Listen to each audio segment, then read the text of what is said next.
It is starting to rain, and I'm under this awful bush. I peek out. I can see a building, but it's all dark.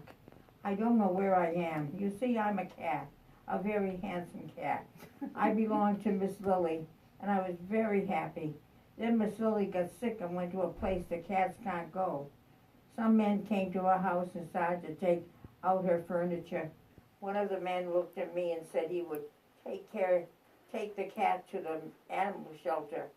That is when I ran away. So here I am in front of this cute building, and I know that this bush will not keep me dry. A car is stopping and a lady is getting out. She's coming up the stairs carrying some small boxes. She lays them on a bench and then unlocks the front door of the building. Reaching inside, she turns on the light. She picks up the boxes and walks through the door. I am right behind her, but she doesn't see me. Once inside, I hide behind a chair. What should I do? She's in the room. Should I still hide, or should I let her see me? Will she throw me out in the rain? Slowly, I crept around the chair and stand in front of her. She let out a yell. Where did you come from? She walks around me. You poor thing, you look awful. And I bet you were hungry too. Just then the phone rang, and the lady goes to answer it. Yes, David, I picked up everything, and on your way over here, stop at Cumberland Farms and get 5 or 6 cans of cat food.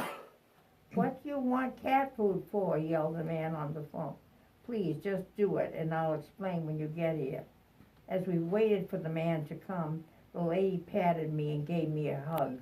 Finally, a man came through the door carrying a paper bag. Nancy, here is... He stopped short, surprised to see me. It's a cat, a real cat. Where did it come from? I don't know, David, maybe from heaven. I just turned around and there he was. Hand me that yellow bowl and put some water in the blue one. What are you going to do with him? Asked David as he put the bowl in front of me. I'm going to keep him, said Nancy. She gave me a huge bowl of wonderful smelling cat food. You don't mean that. I'm sure he must belong to somebody, said David.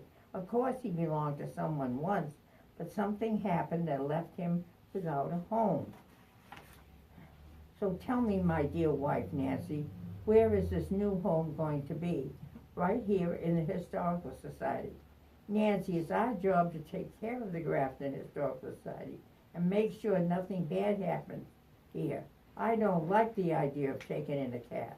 I know what you're thinking, that cats can chew, scratch, and make terrible messes, but this cat is not like that. I have this feeling he is meant to be here. All right, Nancy, we'll keep him for now, and I hope you are not wrong. Remember, just one bad thing and out he goes. Let's look at what was in those boxes. They leave the room.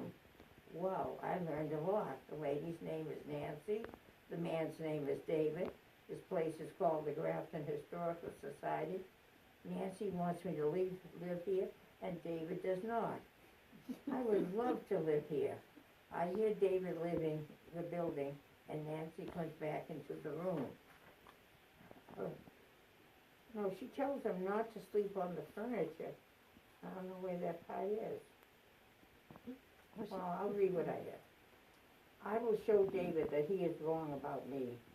I was still sleeping on my rug. See, she made him sleep on a rug and told him not to sleep on the furniture. When Nancy and David came in the next morning, you look so much better today, said Nancy. Don't you think so, David? He didn't answer her, just mumbled that he was going to look around. He came back in a few minutes and said everything looked fine. I knew it would, said Nancy. I just realized this beautiful cat does not have a name. I'm going to call him Tabby. I let out a loud meow and looked up at Nancy. Please, not that, I was trying to say. I agree with the cat. He's not a tabby. Since it looks like this is going to be his home, why not call him Homer? Asked David. I like the name, and I will always be thankful to David. So began my life at the Grafton Historical Society. Most people come to the museum just love me. But once in a while, a person will come in and say, ooh, a cat. That is when I run and hide in the back room, only coming out when I sure the person was gone. Something wonderful happens on the first Friday of the month. There's a tea, and Nancy and some of her friends make the most beautiful, delicious pastry. Of course, I can't have any because it's not good for cats, but the people at the tea just love them. Nancy is coming through the door with a plate of cookies, so we must be going to have a tea party. I was right. The people are coming in, and they're all smiling, except for one woman who has a little boy that won't stop crying. I heard her say maybe it would be best if she left because of the way he was acting. Nancy encouraged her to stay for a while and brought a small chair for the child. He sat down, but was still crying. I knew what I had to do. In a second, I was beside him. I rubbed my face against his leg and started to purr. He stopped crying and looked down at me. For the next hour, we played together. It was something like hide and seek, except we didn't go anywhere. But it gave his mother time to enjoy the tea. When she was leaving, she came over to me. "Thank you so much. You are a wonderful cat." "Yes, he is," said Nancy.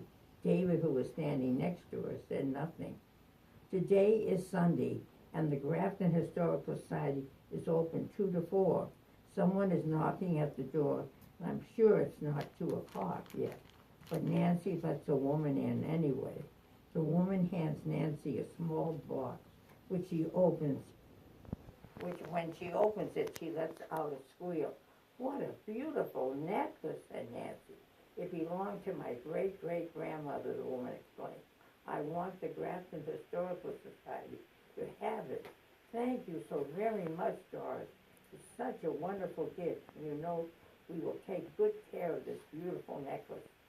The woman leaves, and Nancy calls out to David, "Come and see what Doris Watson has given us." She races by me and doesn't notice the end of the box is open. I look in horror as the necklace flies out and lands underneath the tall chest that I was standing next to. I felt so sorry for Nancy when she went to show David the necklace and it was gone. "What could have happened to it?" she cried. "I promised Doris that I would always take such good care of it."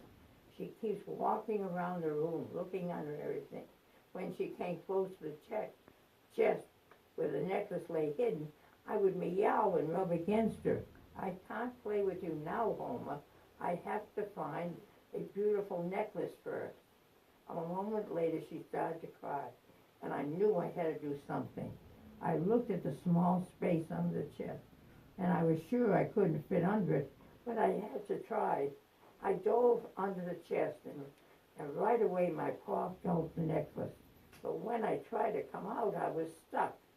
I let out a loud meow. "What is that cat doing?" cried David. "He's always so good, I don't know what's wrong with him today. Please, David, just pull him out." "Of course I will, even though he's being a bad cat." It took 6 tries before I came out, holding the necklace in my paw. Nancy let out a scream. "He found it. He is the best cat in the whole wide world." "He is," said David. "He is the best cat ever." I finally won him over, and I'm a very happy cat. That's really good. That is cute. Really cute.